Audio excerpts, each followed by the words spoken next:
Joining us on the program to discuss ways to strengthen the health sector, especially in the area of funding, is Dr. Laz Eze, who is the Secretary National Advocates for Health. He joins us live from our Abuja studio. Thank you for joining us on the program, Dr. Eze. Well, I know that as far back as 2017, the then Minister of Health, Professor Isaac Adewale, selected you as one of the 26 National Advocates for Health to essentially lead advocacy to improve quality and accessible health care in Nigeria, especially through funding. 4 years on, what can you tell us, really? What have you found out to be the biggest challenge to funding healthcare appropriately in Nigeria? Well, thank you very much, Coyote. The biggest challenge is the political will, I must say, because for we to have 15% minimum that the African heads of governments in 2001 here in Abuja declared that all countries in Africa must dedicate at least 15% of the annual total budget to health. We've not gotten anything close to that. And it requires political will to make it happen. And not just at the federal level. In Nigeria operating a federal system, the federal government should appropriate 15%, and every state should appropriate at least 15%. But not just the overall budget. You now begin to look, where does those money go to? Reproductive, maternal, newborn, child, adolescent, elderly health, plus nutrition and mental health as well. These are areas that, most of our poor health indices are as a result of poor reproductive, maternal, newborn, and child health. And that's why it's kind of prioritized. Primary health care should be strengthened. The 6 building blocks of the primary health care should be strengthened. While we keep pushing at the National Advocates for Health for there to be more money for health, we are also asking for us to get value for money. In this year, the budget is about 4.3% of the total budget that went to Federal Ministry of Health. If you include the ones of Ministry of Defense, like the barracks and all that, they have hospitals and all that, and perhaps other ministries, maybe it might take it to around 5.something%. That's still grossly inadequate. So we must demonstrate more political will at every level of governance to make our hospital work. You know, let's take a look at the breakdown of the 2022 federal budget, to be clear now, because, I mean, there's an angle for states as well. But, the government would tell you that looking at that budget, the health sector got 820 billion naira, and that's exactly 5% of the total 16.39 trillion. And, of course, the government included the 54.87 billion naira for Gavi immunization funds, as well as 54.05 billion naira for transfer to the basic healthcare provision fund. But like you said, the target is 15%, or at least the goal is 15%. And from what you have said so far, the gap between the 5% and the 15% is political will. Now, that's a term I've heard a lot. It's been thrown around a lot. But let's come down to the basics. What does that mean in terms of appropriation in the reality of things? Well, in terms of appropriation and reality is, and what we simply mean by political will, is that the leadership is really interested, to invest sustainably in health. And why is this important? Mostly the political class look at health as charity.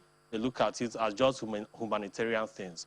But health is everything, and COVID-19 has clearly demonstrated that health is a business, health is a security issue, health is an economic issue. Let's look at the business of health.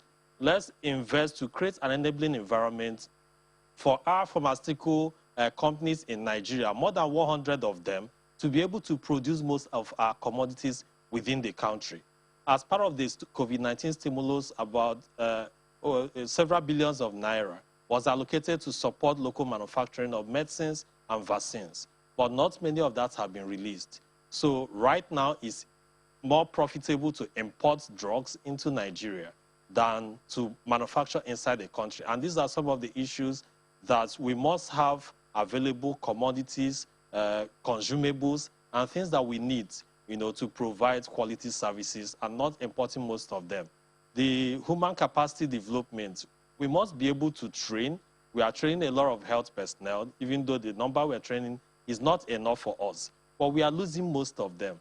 we must be able to provide enabling environments and the motivation for the health workforce that we are training to remain in Nigeria, work in Nigeria, and work for Nigerians. What we have now is the reverse. Many people are leaving the country because either they are earning well and the environment is not so conducive. So there's a whole gamut of areas we need to invest in: sustainable medical products, vaccines, and technologies that are appropriate and usable within the country. The human resource for health, the health financing has to be sustainable.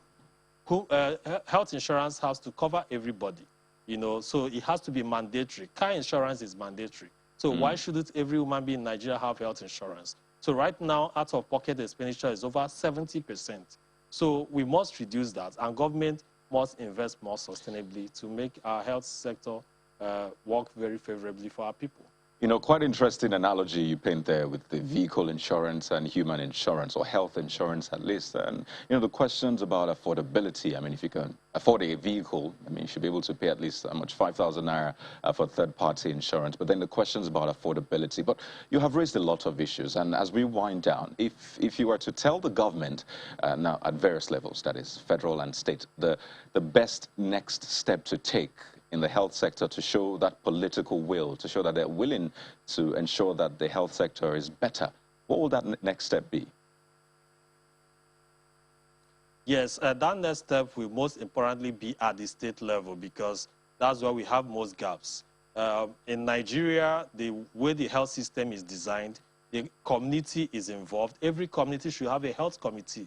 Any community or village without a health committee is like a state without a Ministry of Health. So community must be involved. Our primary health care can take care of over 80% of our health burden or disease burden if it's made to work effectively. And that's where the work is.